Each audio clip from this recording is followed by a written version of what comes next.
things fans should watch in an exhibition game like this? I think the first thing is our intentionality of trying to play fast. There were some times when we didn't necessarily sprint to corners in transition, and we got to do a better job of that. And then being intentional about playing hard on both ends of the floor, especially the defensive end of the floor. Obviously the second quarter is the second quarter. We don't want to give up 21 points in the second quarter. I thought our effort was fine in the second quarter, and I'll go back and watch it. But there were just some little things that scheme-wise aren't what we're supposed to do. So if one person tries to do something different, it kind of throws off everything. So that second quarter will be fun for us to watch. I'll practice on Wednesday, but I thought you probably saw a really selfless group out there that wasn't afraid and also loved sharing the basketball. And that's really who we have to be. We don't have a Juju, we don't have a Caitlin, we don't have a Paige, we don't have anybody like that. And we got to find a way to collectively be tougher, a little bit nastier than everybody on the defensive end, and then collectively do it together on the offensive end. Coach, in that second quarter where they went 4-9 from 3-point range, do you think that was a matter of just effort and just the intensity of trying to get through those screens, or was that just a matter of communication, you think? No, I think communication was really fine. I thought our bigs did a good job of calling out ball screens. A couple times there was a couple kids we wanted to go over because they could shoot it off the bounce. But a couple times maybe the ball screen was a little high off the 3-point line, and our big could have called for the guard to go under. But we turned into screen magnets a few times there in the second quarter, just kind of ran right into the screen and pretty much died on the screen, and kind of puts our bigs in a tough spot. But at the same time, our bigs have got to call that out, but our guards have got to press up on the ball. And I don't think it was an effort thing. I think it's more of just a technical thing where we can clean up, try to take away angles a little bit better, and just watching the film and getting better from it. Yeah. What'd you like out of the new players that you've added, especially your transfers? I mean, everybody kind of got a little taste of everything with Kiki and with Taylor and with Naya. Yeah, there's a lot of them out there. A lot for the fans to kind of get to know and fall in love with. I thought Tara did a great job of getting into the paint and spraying it out to shooters.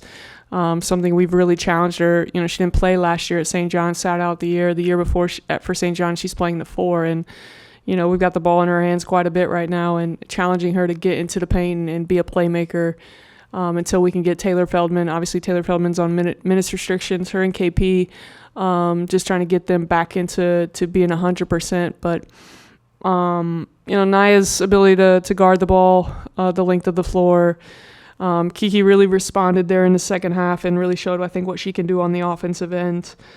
Who else? Let's see. Avery's Avery. I think Avery, Lana, KP, we gotta knock down all those bunnies when we get them inside. I thought Sage was phenomenal.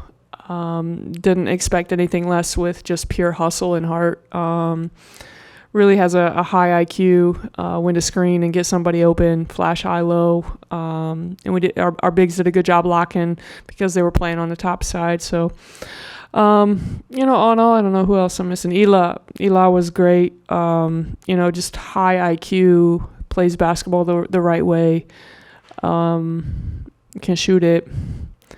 Who else? Madison is Madison. You don't expect anything different. Well, and lastly, out of me, what's going to dictate who manages the paint in the base? You got Lana, you got the freshman, you've got KP. Yeah. I mean, but what's really going to dictate who plays the most and really earns those primetime minutes throughout the season? Honestly, it's Lana and KP. They got thrown into the fire right away last year, and got some really, really good game reps, and there's just no substitution for that. And Obviously I think Avery's going to be a really, really talented player here at Purdue. And I've said what I've said, and I really stand by that about Avery's potential here.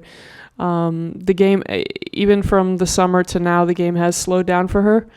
But there's just a lot more that she's got to learn.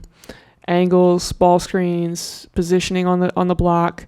Her whole life she's been able just to stand up, straight leg, catch, turn, shoot, and she's done a good job in watching her on the circuit against bigger players, but really, taking advantage of her skill set. She's got great feet. She runs. You see her out there. She runs the floor really well. Has soft hands. We just got to continue to work to make sure we help her reach her full potential. Yeah, thanks, Ethan. Just to follow up to that, her first basket tonight was in transition. Yeah. How much is that kind of an emphasis of what she can give you this year? You talking about Avery? Yeah. Yeah, her ability to rim run at her size, hold high in transition when she gets behind the defense. I thought Lana and KP did an exceptional job of that. But Avery just moves, and she's gotten stronger. She's gotten quicker. The little things, but because we want to play fast, if our bigs want the basketball, they've got to sprint. And having all three of them is going to allow us the opportunity to do that. Was this the ideal tempo you would like to play with, or do you want to go faster? There's times you're going to have to play half court and stuff like that. But I think I still want to go faster. Even on made baskets, I thought we were a little slower getting the ball out of the net the way we want to, and we'll watch that on film. I think they were picking up a little bit still, but there's too many ball handlers on our floor not to be able to get the ball out of the net quicker and up the floor and really put pressure on the opponents on the defensive end. How do you use Tara's versatility throughout this year? I think she says she can play 1 through 4. Yeah. But how do you utilize that to your advantage? Yeah, it's been fun trying to obviously she's got the ball in her hands quite a bit right now at the point, but how can we put her in the best spot, whether it's quick post-ups, some zoom actions, some rip and goes.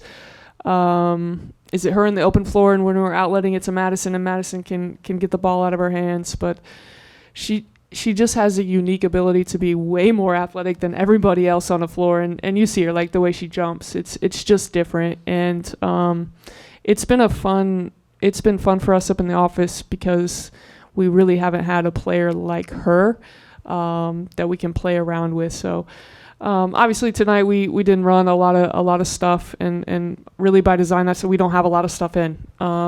It's really about tempo and pace and spacing for us, and I think that's where Tara is just gonna really, really thrive for us. And just with Taylor and Kendall, at what point do the minute restrictions come off, and is this just going to be a gradual thing through the first part of the season? Yeah, I think so. I got to talk with Erica this morning. Thought we'd get Kenna in a little bit today too as of this weekend. Kenna had a good weekend, but just thought it wasn't necessary to push Kenna there even to minutes, but Taylor's really just kind of been thrown out there here in the last week or so, and KP has been gradual, and we want them to get game reps and live reps, but at the same time we want them 100% in January and February. So need to find a way to kind of keep integrating them, hopefully more on Monday, just because of our pace and having another big, and then having Taylor to really move, play the point and move Tara off the ball or move Mads off the ball. Can really help us. All right. Thanks, guys. Thanks.